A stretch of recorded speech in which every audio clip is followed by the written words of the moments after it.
Attachment trauma is a unique form of trauma, and it's different than what we usually think of when we say somebody's traumatized by an event, by a natural disaster. Attachment trauma is more rooted in disappointment.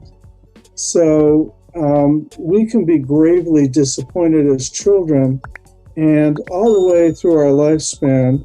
And that's a unique form of trauma that accumulates, becomes kind of an accumulative experience that needs a different approach than regular event-type trauma.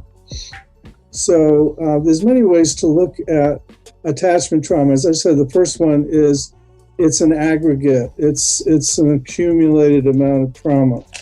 The second thing is it has an anguishing quality, what I call existential anguish.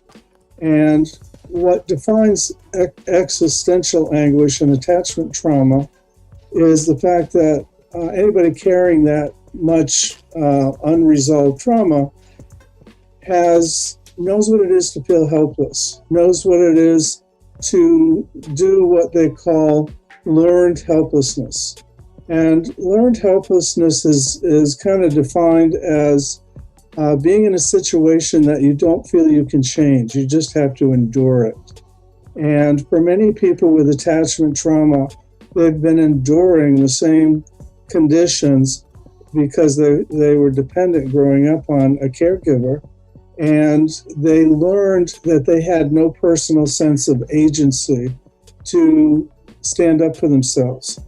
So often when somebody comes in and we're doing an assessment and I'm trying to understand whether they have real attachment trauma, the real gold standard here is the helplessness that kind of permeates their story as they talk to me about their lives. And they probably will never use the word helplessness. They probably don't even realize that they've been taught to feel helpless and without recourse.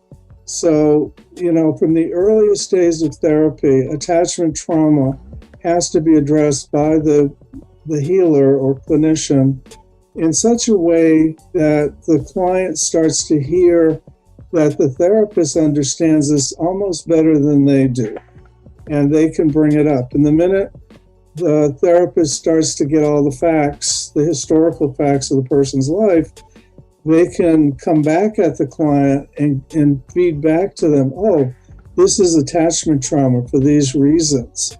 And typically, it creates such a huge relief for the client because they've been to maybe several therapists before, and nobody's put their hands around it quite this way. So attachment trauma is something that is very complicated. You have to kind of know the literature around several theories to be able to really grasp attachment trauma. And of course, the first theory would be attachment theory. And then you have to know how the body is holding the trauma, because we're mimicking a healing process that reflects normal growth.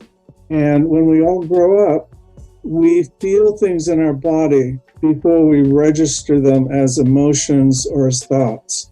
So, the first place we have to go is to the body if we want to get to attachment trauma.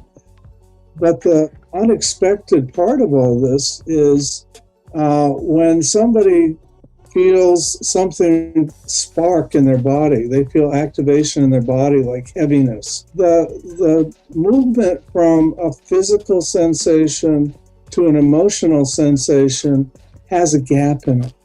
And it's the job of the attachment therapist who understands attachment trauma and existential anguish in a unique way and can start putting names to what the client is telling you is their dominant physical reaction, for example, heaviness. And as you start to do that, the body will start to demonstrate the attachment trauma through a physical healing script. And it's up to the therapist to put on their Sherpa at or their guide, and start guiding the process by watching the cues from the client, because the body will tell us about attachment trauma, existential anguish, much, much better than the head.